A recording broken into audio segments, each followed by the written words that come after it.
Po si Bagyo Verbena at malamang hindi makakalabas yung aming mga kambing ngayong araw. So ito po, grabe yung tama ng malakas na ulan at may mga pakunti-kunting hangin na rin, mga ka-agree. Pero bago po natin pag-usapan yan, kung bago ka pa lang sa channel ko, paki-like naman po, comment, share, and subscribe. At huwag kalimutang i-hit ang ating button bell para ma-notify po kayo sa ating mga bagong upload. Magdamagang ulan na po talaga yung dala ng Bagyong Verbena. At today po ay hindi na naman makakalabas talaga yung kambing. Isang gabi at ngayon umaga 9:30 na. Buong gabi ay puro ulan, may mga hangin. At ngayon ay medyo tumila yung hangin pero continuous pa rin po yung mga ulan at baha pa rin sa aming mga river at creek. So currently po, ito yung sitwasyon natin. Hindi natin basta-basta makagalaw dito dahil sa sobrang ulan ha. Nagkumpay lang tayo ng konti kanina sa ating kambing. Kulang yung ating kumpay, so maghahanap po tayo ng remedyo nito mamaya. Andyan lang po sila sa loob ng goat house. At si tatay hindi pa rin nakarating hanggang ngayon. Iwan ko lang kung anong nangyari sa kanya mula doon sa barangay. So yon, mga ka-agree, malakas pa rin yung ulan dala ng Bagyong Verbena. Nako, yung tumila yung ulan, mga ka-agree. Pagkatapos na po natin maibigay lahat ng kumpay natin sa ating kambing, alam ko kulang pa rin. Umiiyak-iyak na naman sila, maghahanap at maghahanap na naman. So mamaya ay hanap tayo ulit ng kumpay para sa kanila. Habang umuulan pa ngayon, hindi pa natin talaga tawag bigyan ng pansin. So yun, hindi na naman sila pinalabas ng Bagyong Verbena. Kumusta na sila? Pangalawang beses na tayong nagbigay ng kumpay. Ayan o, halos nasa ubos na ubos. Oh, medyo busog na. Huwag na masyadong iyak ng iyak. Ito ipinalabas ko dito sa hallway kasi nga yun, hindi makapagsabayan.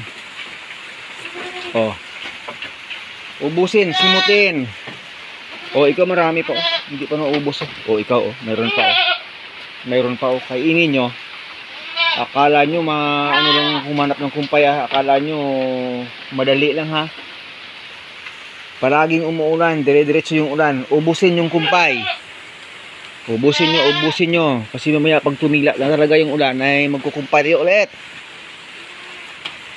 Nako. Gilinaw yung anak niya oh. Nako.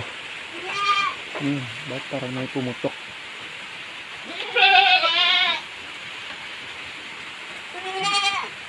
Ano kaya yun? Parang baril? Oh. At least meron na pong laman yung kanilang mga tiyan. Hindi na sila gugutumin maghapon. Busog na ito eh.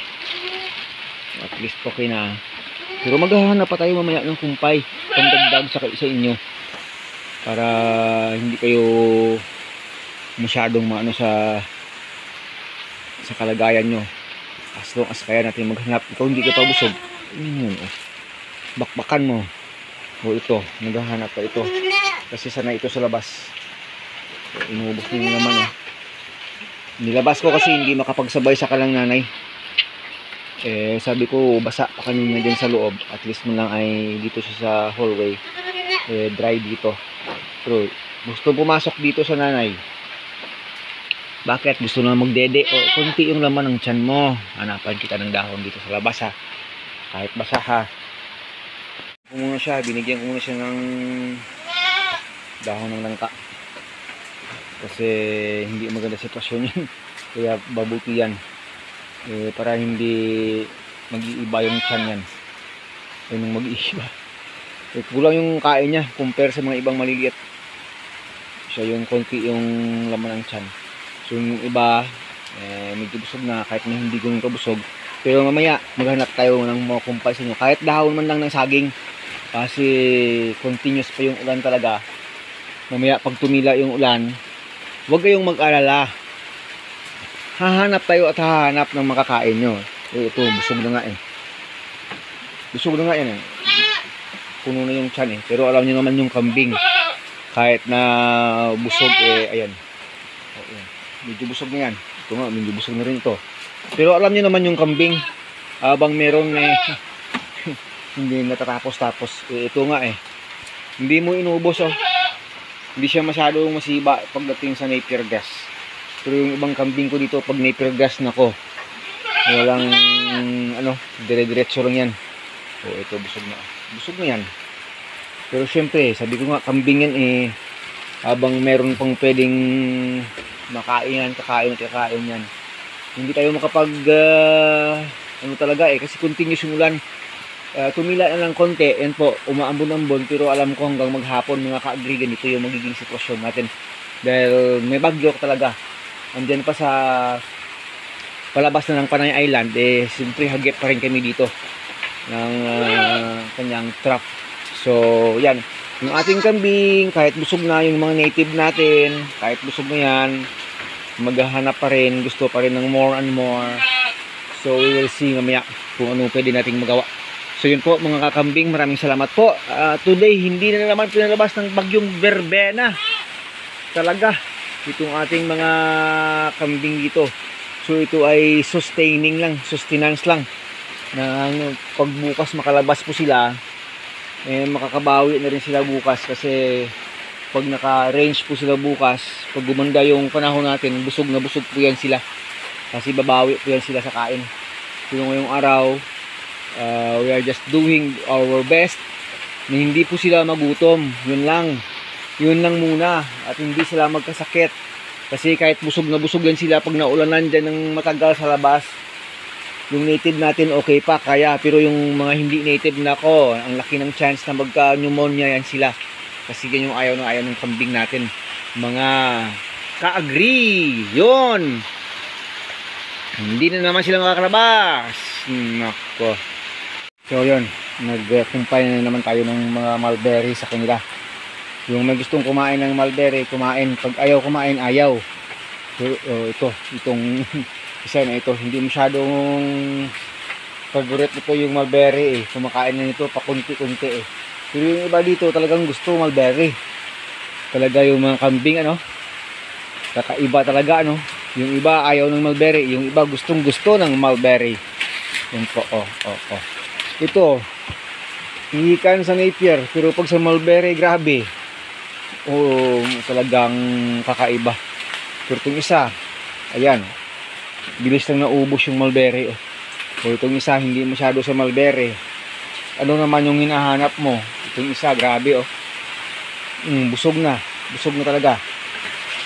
So yun mga ka-agree, lahat na lang yung pwede natin ikumpay, kasi nga nagkanin tayo ng mga mulberry na ito. Pero hindi talaga lahat ng kambing gusto yung mulberry. Pero syempre, pasasaan ba't pag walang ibang makain, talagang kakain at kakain. Ito isa, busog na eh. So yan mamaya, you will see mamaya kung ano pa pwede. Pero yung last natin mamaya sa kanila bago tayo umuwi eh, dahon ng saging. Kukuha po tayo ng dahon ng saging. At damihan na natin at bigay sa kanila.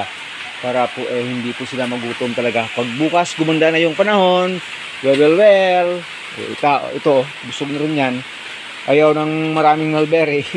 Gaya ng isang native natin doon. Ito, ayaw na rin masyadong maraming mulberry. Pero busog na yan. Yung gusto nilang kainin palagi, yun lang palagi yung ano nila eh. Tapos, ito talaga. Nandiyan na sa kabila yung sayo eh. Hindi na sayo ito eh. Dito ko pa kumakain ng mulberry. Hindi ito ko sayo eh. Nako, hindi mo naubos yung mulberry mo sa kabila eh. So yun po. Ay, ayaw. Bigay natin sa may gusto. Ganyan talaga. Pag ayaw, bigay sa may gusto. Kasi sayang. Oh. Ito naghahanap pa, hindi naman niya gusto yung mulberry. Mamaya, pasok mo kita dyan sa may nanay mo para makapagdede ka na rin.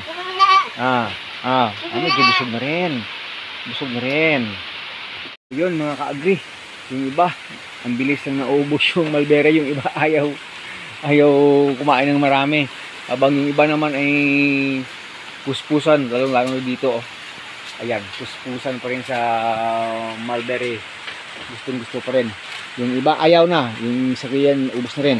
So ito ayaw na rin yata Oh, di ayaw mo mamaya ibibigay ko yan sa may gusto kasi sayang yung mga dahon na yan. Ito rin kumakain pa konti-konti.